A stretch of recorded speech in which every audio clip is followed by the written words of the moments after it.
Hello, it's Saturday the 12th of March and we're in McLeod.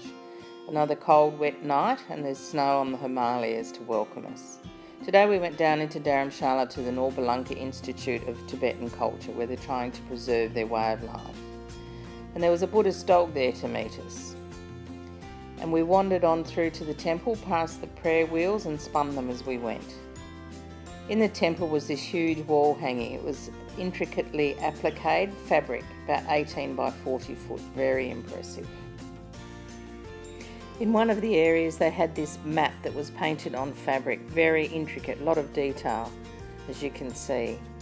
Quite informative, and they even showed us where we could find the Yeti. Some of the doorways, intricate artwork, very colourful, very pretty. Then we went back up the hill and we went to where the Dalai Lama's temple is. And making sure that someone did not steal our shoes. The prayer wheels at the Dalai Lama's temple.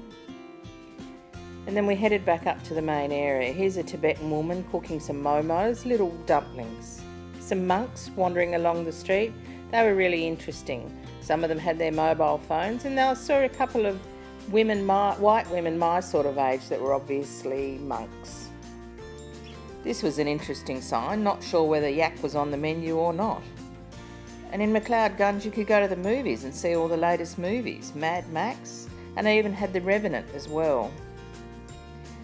This was an interesting piece of wall art to find in the middle of McLeod. Just looking up the hill at some of the dwellings and the buildings, all the prayer flags out and about. And the ever-present fruit and veggie market. One of the temples on the road and some more prayer wheels. This is Mira, my new Canadian Indian friend, and myself. And you can get all sorts of gooey cakes, all sorts of lovely colours and cream, and for the Westerners. Well, this is the policeman, not sure about his hat. I think he needs the fashion police. This is Bagu, our guide, and Lamo, who was a Tibetan fellow who was going to give us some momo cooking lessons. So we headed to Lamo's kitchen, and this was all the ingredients for the momos. And being true Indian style, the power went out and we had to do our cooking by one of the girls' headlight torches. Here 3 different sorts of momos, some spinach ones, some vegetable ones and some sweet ones, and they were steamed for 15 minutes and they were really yummy. The next morning I had puri bhaji for breakfast, and it was time to travel an hour to the railway station to catch our train to Amritsar. Past this pink temple on the way, where we stopped to have something to eat. This is India's answer to barbecue chips, magic masala. So I got to Panthankot to catch the train, and we did what you do at all Indian railway stations. We waited. The train was late, of course.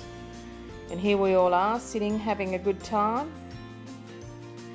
And then we reached Amritsar, and of course it had its share of Western junk food. McDonald's, with the McVeggie, the McSpicy Paneer, etc. And there was Subway as well. And even though it was very late at night, we went to see the Golden Temple, and I'm so glad we did. It was absolutely spectacular. Beautiful. It's open 24 hours a day, and even though it was close to midnight, there were still lots and lots of people around. Some beautiful inlaid marble floor. Then the next morning we headed, this is Matt pretending to be a cycle walla, we headed out. It was nice to see that someone was looking after this puppy and had put a cast on its leg. This was a Hindu replica of the Golden Temple. Very intricate metal work there. And then there was a bunch of school kids that wanted a selfie. Where you from? Where you from? They all want to know. And the guys that looked after our shoes, they wanted to make sure they had their photos taken too. Another little group of puppies, some of these not so fat, a bit skinny. We headed to Yaliwala Bagh, which was the site of a massacre in 1919. There was one way in and one way out. There was a 5 or 6 acre park in the middle where there were thousands of Indians quietly, non-violently protesting. And Colonel Dyer decided there was going to be an uprising, and he ordered his soldiers to shoot.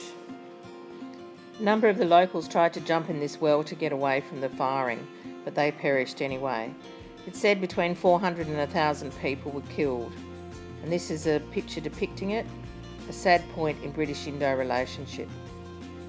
Fairy floss, as I said, they love their fairy floss. And back to the Golden Temple in daylight. Beautiful, but still more stunning at night, I think. You can see the bridge out to the temple with all the people waiting. It was about a 2 or 3 hour wait to actually get into the temple. The pond is healthy, lots and lots of fish.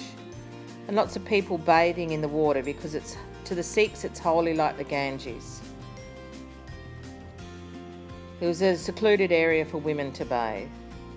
Some of the temple guards, I wouldn't want to pick on these guys. And everyone has to have their head covered in the Sikh religion, in the Sikh temple, even the little ones.